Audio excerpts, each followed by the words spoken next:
कोकणची लाल माती ही वेगळीच आहे. यात कोणतेही पीक येऊ शकतं हे वैभववाडी तालुक्यातील तिथवली गावच्या तरुण शेतकऱ्यानं सिद्ध केलंय. तिथवली गावच्या या माळरानावर गुलजार काझी या शेतकऱ्यानं फुलवलेल्या स्ट्रॉबेरी शेतीचा आमचे करस्पॉन्डंट श्रीधर साळुंखे यांनी केलेला हा खास रिपोर्ट.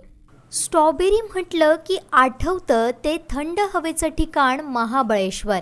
कारण हे पीक महाबळेश्वरसह तत्सम असलेल्या थंड हवेच्या ठिकाणी होतं. मात्र कोकणची भूमी याला अपवाद ठरली आहे.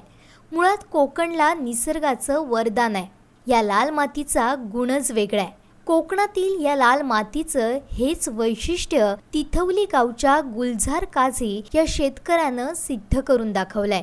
सलग 2 वर्ष स्ट्रॉबेरीची यशस्वी शेती करून कोकणात काहीही पिकू शकतं हे दाखवून दिलंय.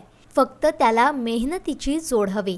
काझी यांनी गेल्या वर्षी पहिली स्ट्रॉबेरीची लागवड केली. प्रथम त्यांनी 300 रोपं लावली. त्यातून त्यांना 7 ते 8 हजारांचं उत्पन्न मिळालं.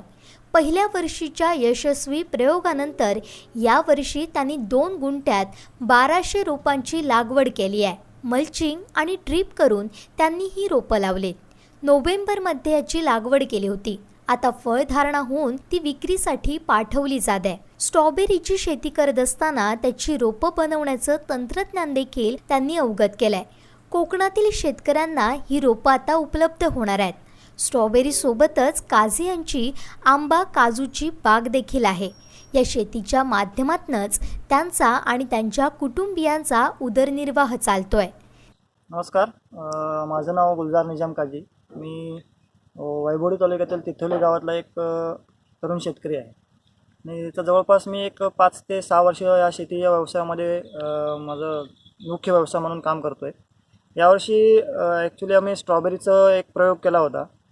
तर आपण सातारा वाई येथून जवळपास 1300 रोपं आणली होती. त्यामध्ये मुख्य करून विंटर डाऊन व्हरायटीची आपल्याकडे जास्त म्हणजे 1000भर रोपं आणि एक 200-300 रोपं ही नाबेला व्हरायटीची आहेत. तर हे आता लागवड करून आपण जवळजवळ 16-17 नोव्हेंबरला लागवड केलेली आहे. आता लागवडीनंतर 40 दिवसांनी आपल्याला तोडा चालू झाला आहे. तर जवळपास आपल्याला 1 किलो अर्धा किलो असा दररोजचा तोडा मिळतो आहे आणि यातून आपण 300 रुपये प्रति किलो या दराने विक्री चालू आहे. तर शक्यतो कसं होतं की महाबळेश्वरला जवळपास एक 600-700 ग्रॅमपासून 800 ग्रॅमपर्यंत प्रति रोप उत्पादन मिळते. मागच्या वर्षी जेव्हा आपण इथं 200 रोपं आणून प्रयोग केला होता तेव्हा आपल्याला 400 ग्रॅमपर्यंत उत्पादन मिळालं होतं. ह्यावर्षी आपण महाबळेश्वरच्या म्हणजे तोडीला एक 700 ग्रॅमपर्यंत उत्पादन आणता येईल का, 500-600 ग्रॅम, म्हणून त्याचा आपल्याला प्रयोग चालू आहे. आतापर्यंत सक्सेस आहे, चांगला उत्पादन मिळतं आहे. तर आता बघू कसं आपल्याला उत्पादन मिळेल. चांगलं एक कोकणातल्या लाल मातीमध्ये एक चांगलं होणारं पीक आहे. या पिकापासून चांगलाच आर्थिक नफा मिळू शकतो. कारण मागच्या वर्षी आम्ही 200 रोपापासून 7 ते 8 हजारची स्ट्रॉबेरी विकली होती. मग यावर्षी 1300 रोपापासून आपल्याला 50-60 हजाराचं आपण टार्गेट ठेवलेलं आहे. एकंदरीत 20,000पर्यंत आपल्याला आतापर्यंत याचा खर्च आला आहे. हे एक सरासरी आपण 3 गुंठ्यामध्ये लागवड केलेली आहे. एकरला सरासरी 22 ते 25 हजार रोपं बसतात. आपण 3 गुंठ्यामध्ये दाट लागवड करून 1300 रोपं बसवलेली आहे. आता आपण जास्त करून सोशल मीडियामधून विक्रीचं नियोजन करतो आहे. जे पॅलेट्स येत आहेत, आता एका पॅलेटमध्ये आपण एक सरासरी 200 ग्रॅम टाकतो. सरासरी 50 रुपयाने तो पॅलेट आपल्याला विक्रीला जातो. सरासरी 300 रुपयाच्या आसपास कुठेतरी आपल्याला तो रेट मिळून जातो किलोला.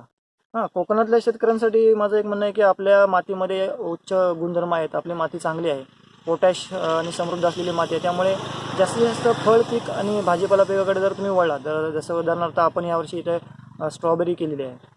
त्याचबरोबर मस्कमेलनचं एक चांगलं उत्पादन आपण मागच्या वर्षी लॉकडाऊनमध्ये काढलं होतं. कलिंगडाची शेती चांगली होती.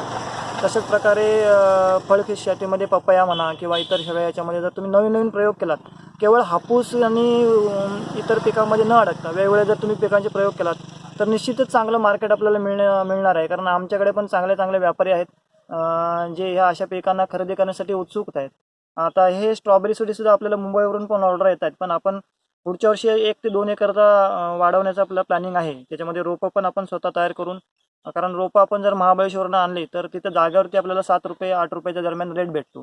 तिथून पुन्हा ट्रान्सपोर्टचा खर्च मिळून ते 10 रुपयापर्यंत रोप जातं.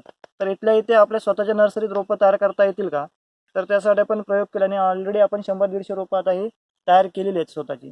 तर नेक्स्ट इयरला आपण ही रोपं पण शेतकऱ्यांसाठी उपलब्ध कशी होतील हे पण आपण त्यातून बघणार आहोत, जेणेकरून 6-7 रुपयाला इथंच रोप त्यांना ते मिळेल. एकीकडे नोकरीच्या शोधात तरुण शहराकडे वळतायत, मात्र तिथवलीतील या तरुणानं शेतीतून समृद्धी साधता येते हे दाखवून दिलंय. मेहनत केली तर मातीतूनही मोती मिळवता येतात हे काझी यांनी सिद्ध केलंय. तुम्हाला जर हा व्हिडिओ आवडला असेल तर लाईक करा, शेअर करा आणि सबस्क्राईब करायला विसरू नका.